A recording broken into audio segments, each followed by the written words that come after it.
Bonjour chers traders et investisseurs. Avec votre projet système.guru.market. Commençons par les données générales sur l'entreprise. Nous étudierons chaque paramètre plus en détail un peu plus loin. Si nécessaire, vous pouvez arrêter la vidéo. Nous vous suggérons d'examiner de plus près chaque paramètre de l'entreprise. Nous comparerons avec vous les indicateurs clés de l'entreprise. En biotechnologie, ticker, NNNN.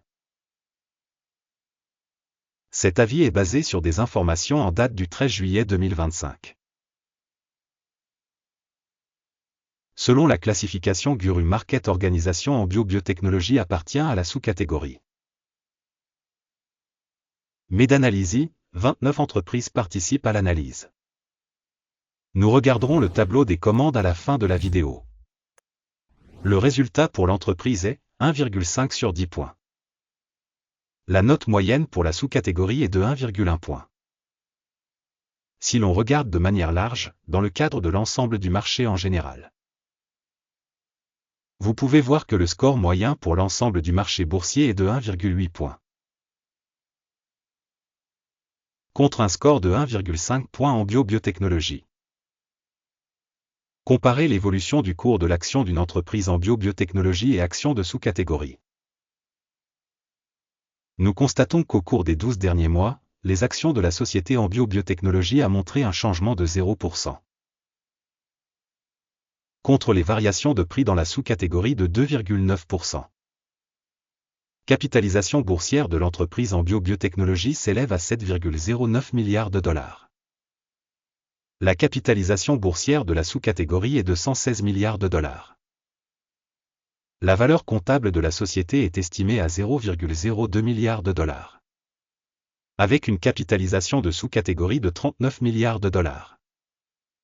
Après avoir comparé les actions de la bourse et la valeur comptable, nous constatons ce qui suit. Part occupée en biotechnologie dans la sous-catégorie en cas d'évaluation de la capitalisation boursière est de 6,112%. La valeur comptable est de 0,043%.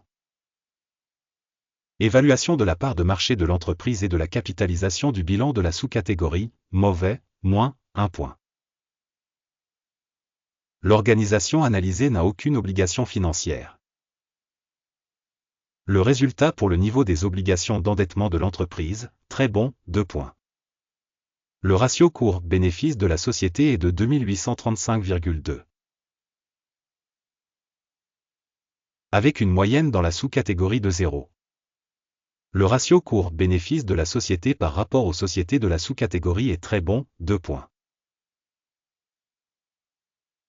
Les bénéfices des 12 derniers mois ont été de 2 millions de dollars. Le bénéfice prévu pour les 12 prochains mois est inconnu. Évaluation de l'indicateur de profit futur attendu par rapport à la sous-catégorie, mauvais, moins 1 point. Le ratio valeur-chiffre d'affaires de l'entreprise est de 805,5. La moyenne pour la sous-catégorie est de 3,3. Évaluation du ratio valeur marchande-chiffre d'affaires en comparaison avec les indicateurs de la sous-catégorie, mauvais, moins 1 point. Le chiffre d'affaires des 12 derniers mois s'élevait à 10 millions de dollars. Les revenus prévisionnels pour les 12 prochains mois sont inconnus. Évaluation des indicateurs de revenus futurs projetés par rapport aux indicateurs des entreprises de la sous-catégorie, mauvais, moins 1 point. La marginalité est de 28,9%, la moyenne pour la sous-catégorie étant de moins 7,8%. Évaluation de la marge de vente par rapport aux indicateurs des entreprises de la sous-catégorie, bonne, 0,5 points. La part de l'entreprise en nombre d'employés dans la sous-catégorie est de 0,021%.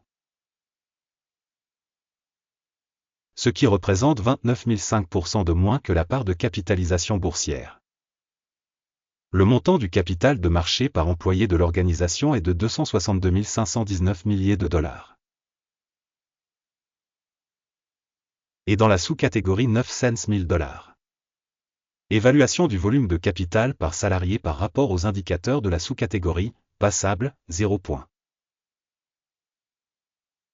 Le montant du bénéfice par employé est de 92,6 000 $. Avec une moyenne dans la sous-catégorie, moins 21,5 000 $. Évaluation du bénéfice par employé individuel de l'entreprise par rapport aux indicateurs de la sous-catégorie, bon, 0,5 points. Le chiffre d'affaires de l'entreprise par employé individuel est de 326 000 $. Dans la sous-catégorie 276 000 $. Évaluation du volume de revenus par employé de l'entreprise par rapport aux indicateurs des entreprises de la sous-catégorie, bon, 0,5 points. Le volume des transactions courtes correspond à 0,6%, avec une moyenne pour la sous-catégorie de 3,7%. Indicateur RSI 14 montre un niveau de 87% pour l'entreprise en biotechnologie. Pour la sous-catégorie, le niveau RSI, 14, est d'environ 57%. Le prix actuel des actions de la société est d'environ 49,27 $. L'estimation consensuelle du prix des actions de la société est inconnue. Allons au tableau des commandes, il est accessible à tous, le lien est dans le commentaire épinglé. Le tableau des commandes contient absolument toutes les décisions prises au cours d'une saison donnée par le système d'évaluation des informations, Guru Market. L'accès au tableau des commandes est absolument gratuit et ouvert, lien dans le commentaire épinglé. Sur la base de l'évaluation de l'entreprise en biotechnologie. Système de référence d'évaluation des stocks Guru Market, une décision a été prise. Ordre de vente ouvert à 49,26 $. L'accord est ouvert car la société a une notation et une dynamique de prix relativement basse. L'évaluation de l'entreprise est réalisée à l'aide de la méthode d'évaluation, l'indice d'Akim. Le take profit est fixé à 11,5. Le stop loss est fixé à 87,02. Au cas où l'ordre n'est pas clôturé par un take profit ou un stop loss. Puis l'ordre est clôturé automatiquement en fonction des résultats de la séance du 12 août 2025. Ou le dernier jour de bourse avant cette date. Téléscripteur, RVTY, deviendra l'ordre d'achat principal. La vidéo sur la commande principale a déjà été publiée sur cette chaîne. En cas de clôture d'un des ordres, l'ordre principal ou l'ordre d'équilibrage. L'ordre inverse est fixé au prix réel. Merci au public d'avoir regardé jusqu'au bout et d'avoir utilisé le système d'information Guru Market.